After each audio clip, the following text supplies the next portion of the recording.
පෞගේ ජනාධිපති මැතිවරණයේදී සියලුම ජනාධිපති අපේක්ෂකයෝ මේ රටේ කතා කරපු මාතෘකාවක් තිබුණා. ඒ මාතෘකාව තමයි 2019 ඇතිවෙච්ච අප්‍රේල් මාසයේ සිදුවෙච්ච පාස්කු බෝම්බ ප්‍රහාරය සම්බන්ධව. මේ බෝම්බ ප්‍රහාරය සම්බන්ධව ඇතිවෙච්ච ප්‍රහාරයත් එක්ක ඒක සම්බන්ධව නොයෙකුත් ආකාරයේ අර්ථ විග්‍රහණයල් තිබුණා.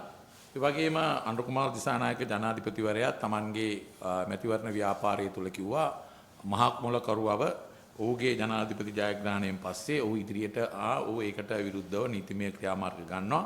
මෙහි මහ මොලකරුවන් අල්ලා ගන්නවායි කියන පොරොන්දුව. ඒතර දැන් ජනාධිපති මැතිවරණය ඉවර වෙලා පෞගිය අප්‍රේල් මාසේ 21 වෙනිදා වෙනකොට ජනාධිපතිතුමා අපි දැක්ක වේදිකාවල් වල දින වකවානු කිව්වා එදාට මේ මහ මොලකරුවා සම්බන්ධව හෙළිදරව් කිරීම කරනවායි කියන එක. ඊළඟට අපි දැක්කා අප්‍රේල් 21 වෙනිදාට ඒ හෙළිදරව් කිරීම කරන්න ආණ්ඩුව අපෝසත් වුණා. ඊළඟට ජනාධිපතිතුමා විසින් ගිය උත්සවයකට ප්‍රකාශයක් කරා රජයේ විසින් රජයේ පරීක්ෂාවට ලක් වෙන්න වෙලා තිබෙනවා.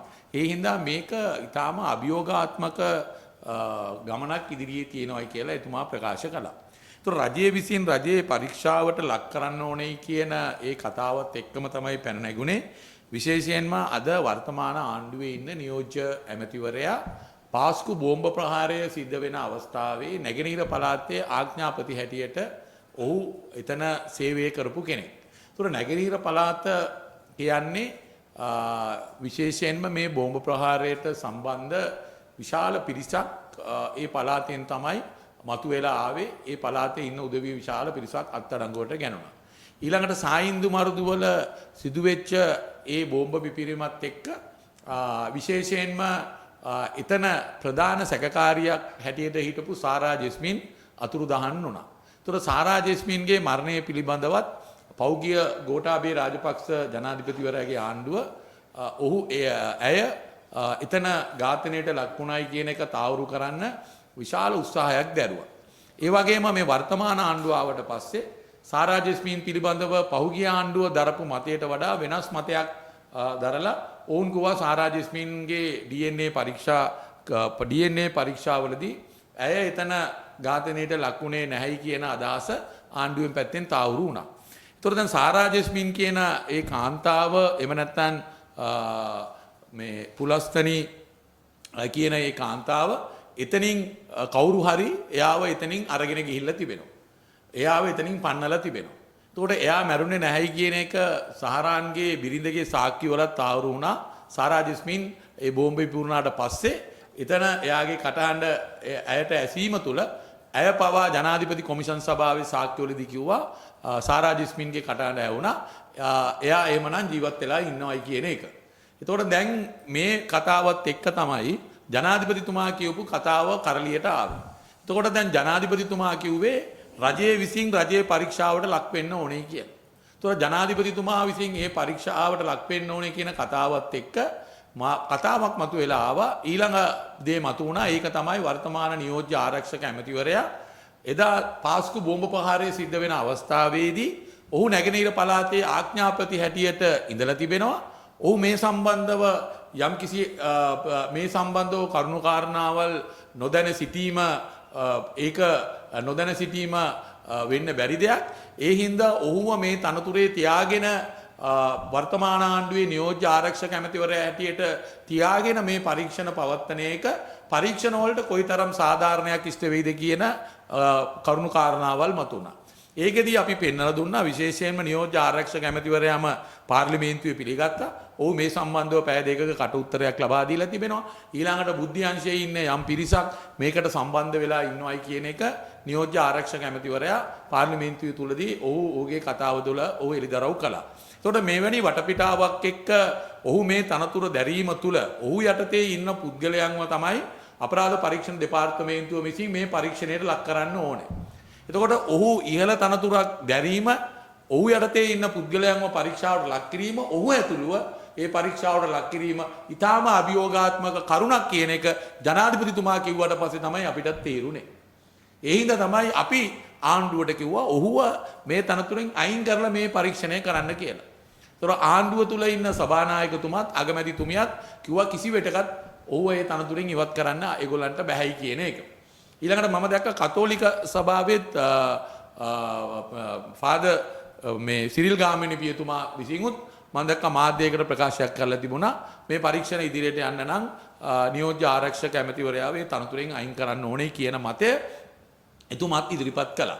නමුත් අපිට පේනවා ආණ්ඩුව දිගින් දිගටම අපි කියපු කරුණු කාරණාවල් ගැන ඒගොල්ලෝ සැලකිල්ලකට ගත්තේ නැහැ.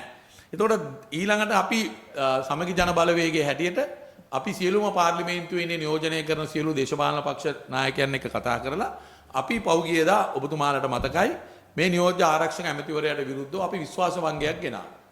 ඒ විශ්වාස භංගය ගෙනාම කතානායකවරයා කිව්වා විශ්වාස භංගයේ සම්බන්ධයෙන් ඔහුට තීන්දුවක් දෙන්න බෑ. ඔහු ලේකම් මණ්ඩලයේ මේ සම්බන්ධව කරුණු විමසලා තිබෙනවා. ඒ වගේම නීතිපතිගෙන් මේ සම්බන්ධව කරුණු විමසලා තිබෙනවා. ඒ හින්දා ඔහුට යම් කාලයක් ලබා දෙන්න කියන එක විශේෂයෙන්ම කතානායකවරයා පාර්ලිමේන්තුවට කිව්වා. දැන් කතානායකතුමා පාර්ලිමේන්තුවට ඒක කිව්වට පස්සේ ඊට පස්සේ සති ගණනාවකට පස්සේ ඔහු පාර්ලිමේන්තුවට ඇවිල්ලා ප්‍රකාශ කළා ලේකම් මණ්ඩලයේ තීරණය අනුව ඒ වගේම නීතිපතිතුමාලාගේ අදහස් විමසලා ඔහු මේ විශ්වාස භංගය ප්‍රතික්ෂේප කරනවායි කියලා කිව්වා.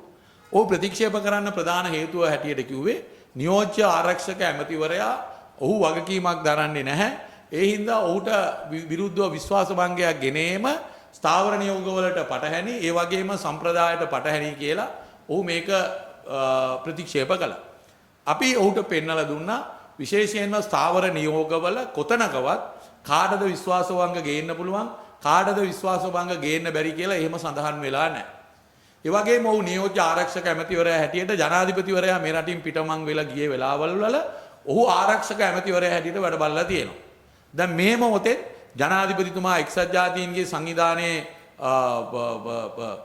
රැස්වීම සඳහා ඔහු ඇමරිකාවට පිටත් වෙලා ගිය මේ මොහොතේ මේ වෙලාවෙත් ආරක්ෂක කටයුතු පිළිබඳ වැඩ බලන ඇමතිවරයා හැටියට ජනාධිපතිතුමා ඌව පත් කරලා තමයි ගිහිල්ලා තියෙන්නේ. එතකොට ඌ දැන් වගකීමක් දරනවා. ඒ වගකීමක් දරන පුද්ගලයෙක්ට එරෙහිව විශ්වාස භංගයක් ගේන්න පුළුවන් කතානායකතුමාගේ අර්ථයෙන් බැලුවත් එහෙම. පාර්ලිමේන්තුවේ සම්ප්‍රදායන් හා ස්ථාවර නියෝග අනුව නියෝජ්‍ය කතානායකවරයෙක්ට පමණක් නෙමෙයි කාරක සභාවල ඉන්න සභාපතිවරුන්ට පවා විශ්වාස භංගවල් ගේන්න පුළුවන්. ඒක තමයි වෙස්ට්මිනිස්ටර් පාර්ලිමේන්තු ක්‍රමයේ තිබෙන ලක්ෂණ. එතකොට මෙවැනි කරුණු කාරණාවත් එක්කම කතානායකවරයා මේක ප්‍රතික්ෂේප කළාම අපි දිගින් දිගටම ඉල්ලුවා එහෙමනම් ලේකම් මණ්ඩලයේ වාර්තාවත් නීතිපතිතුමාගේ වාර්තාවත් සභාගත කරන්න කියලා. දැන් ඊයේ අපි ඒ දිගින් දිගටම මේ ඉල්ලීම කරපු හින්දා කතානායකතුමා ඊයේ ලේකම් මණ්ඩලයේ වාර්තාවත් මේ නීතිපතිතුමාගේ වාර්තාවත් සභාගත කළා. දැන් මේක ලේකම් මණ්ඩලයේ පැහැදිලිවම කියනවා මේ ඔවුන්ගේ කතානායකතුමාට ඒ ලබා දීපු මේ ලියවිල්ලේ ඒගොල්ලෝ ප්‍රධානම කියනවා ඉඳගෙන කරුණු කාරණා දෙකක් ඒගොල්ලෝ මතු කරලා තිබෙනවා. ඒ කරුණු කාරණා දෙක තමයි පළවෙනි කාරණේ තමයි there is no specific legal provision regarding a no confidence motion against the deputy minister. According to the Constitution of Sri Lanka, the standing orders of Westminster system, if this motion is to be treated as a no confidence motion, it would set precedence of no confidence motion against deputy ministers in future. Right? එතකොට ඒගොල්ලෝ කියනවා ලංකාවේ ආණ්ඩු ක්‍රම ව්‍යවස්ථාවට අනුව කොතනකවත් සඳහන් වෙලා නැහැ නියෝජ්‍ය ඇමතිවරයෙක්ට විරුද්ධව විශ්වාස භංගයක් ගේන්න බෑයි කියලා. එහෙම ස්පෙસિෆික් ලීගල් ප්‍රොවිෂන් එකක් නැහැ. එතකොට පැහැදිලිව කියනවා. ඊළඟ කාරණේදී ඒගොල්ලෝ කියනවා the Constitution of Sri Lanka provides provisions only for no confidence motion against the government. However, Sri Lanka has practiced no confidence motions against individual ministers of the cabinet of ministers, speakers of parliament and the leader of the opposition in the parliament. As such, a no confidence motion may be moved in line with said precedents considering that the deputy minister is an office bearer. එතකොට ඒකේ ඒගොල්ලෝ කියනවා ලංකාවේ මීට කලින් ආණ්ඩුවට විරුද්ධව තමයි no confidence motion සඳහන් කරලා තියෙන්නේ. නමුත් අපි ලංකාවේ සම්ප්‍රදායක් හැටියට අපි ඇවිල්ලා ඇමතිවරුන්ට විරුද්ධව කතානායකවරුන්ට විරුද්ධව විපක්ෂයේ විපක්ෂ නායකවලට හැරියට ගෙනල්ලා තිබෙනවා. ඒ හින්දා දැන් මේ නියෝජ්‍ය ඇමතිවරයාට විරුද්ධව ගේන විශ්වාස භංගය මින් ඉදිරියට මේ වගේ දේවල් ගේන්න පුළුවන් කියන එක තමයි ඒගොල්ලෝ මේකේ සඳහන් කරලා තිබෙන්නේ. ඊළඟට නීතිපතිතුමා සඳහන් කරලා තිබෙන ලිපියේ කියනවා නීතිපතිතුමා මේ මගේ ළඟ තිබෙනවා. දැන් එතනදී කතානායකතුමා නීතිපතිතුමාගෙන් හැවුවේ විශේෂයෙන්ම දැන් මේ කාරණාව මහාධිකරණයේ විභාගයට නඩු විභාගයේ පටන් අරන් තිබෙන හින්දා මේක නඩු විභාගයට මේ කාරණාව ප්‍රශ්නයක් වෙයිද කියන එක. ඒකදී නීතිපතිතුමා පැහැදිලිව කියනවා විශ්වාසභංග යෝජනාව යන ශීර්ෂයෙන් විරුද්ධ පාර්ශවයේ මන්ත්‍රීවරුන් කණ්ඩායමක් විසින් බාර දෙන ලද යෝජනාව. එයා නීතිපති දෙපාර්තමේන්තුව මේක ඇඩ්‍රස් කරලා තියෙන්නේ පාර්ලිමේන්තුවේ මහලේකම්තුමියට. ඒගොල්ලෝ කියනවා ශීර්ෂගත කරුණු සම්බන්ධව ඔබ විසින් යොමු කරන ලද 25/18/19 දින ඇති ලිපිය හා ඇමනුම පරිශීලනය කරන ලදී. මේ වන විට අධිචෝදනා පත්‍ර මත විවිධ මාධිකරණයන්හි පාස්කු ප්‍රහාරය හා ඊට අදාළ ඇතම් සිදුවීම් සම්බන්ධව විභාගයට ගැනෙන නඩු කටයුතු වලට අදාළ විමර්ශන කටයුතු වලදී ශීර්ෂගත යෝජනාව සඳහන් සිදුවීම පිළිබඳ කරුණු අනාවරණය වී ඇත. එහෙත් ශීර්ෂගත යෝජනාවට අදාළ නිශ්චිත කරුණු දැනට පවත්නා නීති කෘත්‍යන්ත ඍජුවම අදාළ නොවන බව දන්වා සිටියි. එතකොට දැන් ඒගොල්ලෝම දන්වලා තිබෙනවා මේ විශ්වාස භංගයට තිබෙන කරුණු කාරණාවල් ඒ පවත්නා නඩු විභාග වලට කිසිදු ආකාරයේ බලපෑමක් වෙන්නේ නැහැයි කියන එක නීතිපති දෙමාත් දන්නලා තිබෙනවා. දැන් නම් මොකක්ද දැන් ප්‍රශ්නේ? දැන් අපි නිතරම කිව්වා කතානායකවරයා මේ ගත්තේ දේශපාලන තීන්දුවක් කියලා. ඒතකොට දැන් මේ ලේකම් මණ්ඩලයත් මේක පුළුවන් කියලා ඔහුට වාර්තාවක් ලබා දීලා තිබිද්දි නීතිපතිතුමාත් මේක පුළුවන් කියලා වාර්තාවක් ලබා දීලා තිබිද්දි කතානායකවරයා ආණ්ඩුවේ දේශපාලන උවමනාව මත මේ විශ්වාස භංගය ප්‍රතික්ෂේප කරයි කියන එක පැහැදිලි කියන එක අපිට මේකෙන් තාවුරු වෙනවා. මොකද දැන් පාස්කු බෝම්බ ප්‍රහාරයේ මහා මොලකරුවන් අල්ලන්න ආපු ආණ්ඩුව දැන් මම ඒක තමයි මුලින් කිව්වේ දිගටම ඇවිල්ලා දැන් මේ ආණ්ඩුව පාස්කු මහා මොලකරුවන් අල්ලගෙන ඉන්නවා. ඒකනේ විශ්වාස භංගය ගේන්නේ නැත්තේ. දැන් මේ විශ්වාස භංගයේ Tamanට පාර්ලිමේන්තුවේ 159ක മന്ത്രി සංඛ්‍යාවක් ඉඳිද්දි පාර්ලිමේන්තුවේ බහුතරය තිබිද්දි ඇයි මේ විශ්වාස භංගයේ ගේන්න ඉඩ දුන්නේ නැත්තේ? දැන් අපිට මේ ලීවල් තුලින් විදිතා පැහැදිලිව පේන්න තිබෙනවා. කතානායකවරයා ආණ්ඩු ක්‍රම ව්‍යවස්ථාවට පටහැනිව වැඩ කරලා තිබෙනවා. කතානායකවරයා පාර්ලිමේන්තුවේ ස්ථාවර නියෝග වලට පටහැනිව වැඩ කරලා තිබෙනවා. කතානායකවරයා වෙස්ට්මිනිස්ටර් පාර්ලිමේන්තු ක්‍රමේ සම්ප්‍රදායන් වලට පටහැනිව එයා වැඩ කරලා තිබෙනවා. ඒ කියන්නේ එයා මේ පුටුවේ වාඩි වෙලා ඉන්න කිසිම ආකාරයේ මේ වෙනකොට එයාට සුදුසුකමක් නැහැ. එයා පාර්ලිමේන්තුවේ ස්ථාවර නියෝග අපේ රටේ ආණ්ඩු ක්‍රම ව්‍යවස්ථාව පාර්ලිමේන්තු සම්ප්‍රදායන් හැම එකක්ම එයා කඩ කරලා තියෙනවා. ඒ හැම එකක්ම කඩ කරලා තියෙනවා Taman නියෝජනය කරන ආණ්ඩුව බේරගන්න. ආණ්ඩුව බේරගන්න ලැජ්ජයි. පාර්ලිමේන්තුවේ 159 දෙනෙක් ඉන්න පාර්ලිමේන්තුවේ මේ විශ්වාස භංගයට මුහුණ දෙන්න බෑයි කියලා කියන්නේ අනුර කුමාර ජනාධිපතිතුමනි ඔබතුමාගේ ආණ්ඩුව ගැන ලැජ්ජයි. ඔබතුමා පිටරට ගිහිල්ලා කතා කරනවා පාරදෘශ්‍යභාවය ගැන, දූෂණය ගැන. ඔබතුමා ගිහිල්ලා ලෝකෙටම දේශනා දෙනවා. ඔබතුමාගේ 159ක් නියෝජනය කරන පාර්ලිමේන්තුව ඒකේ ඉන්න නියෝජ්‍ය ඇමතිවරයෙක්ට විරුද්ධව ගෙනාපු විශ්වාස භංගයට ඉඩ දුන්නේ නැහැ. විශ්වාස භංගයේ විසිකරලා දැම්මා. ඒක විසිකරේ නීතිමය පදනමක් නැතුව මොකද්ද ඔබතුමා මේ කියලා ලෝකෙට දේශනා කරන්නේ? ඔබතුමා ලෝකෙට කියලා කියනවා යහපාලනය හදන්න ඕනේ, ප්‍රජාතන්ත්‍රවාදය ආරක්ෂා කරන්න ඕනේ, වංචා දූෂණය වල ඒවා නැති කරන්න ඕනේ. ඒ කියන ගමන් ඔබතුමාගේ ආණ්ඩුවේ පාර්ලිමේන්තුවේ කතානායකතුමා මේ විශ්වාස භංගය ගන්න දුන්නේ නැහැ. දැන් අපිට පැහැදිලිනේ ඇයි මේක ගන්න දුන්නේ නැත්තේ? මේක ගන්න දුන්නේ නැත්තේ මොකක් හින්දාවත් නෙමෙයි. මේ විශ්වාස භංගය හරහා මේ ආණ්ඩුවේ පාස්කු බෝම්බ ප්‍රහාරයට සම්බන්ධ අය මේක නියෝජනය කරනවායි කියන එක හෙළිදරව් වෙන හින්දා ආණ්ඩුව මේක ගේන්න දුන්නේ නැහැ. ඒක තමයි ඔක දේශපාලන හරය. ඒකයි මං කිව්වේ අපි කලින් ඉඳන් කිව්වා සැකයක් අපිට තිබෙනවා.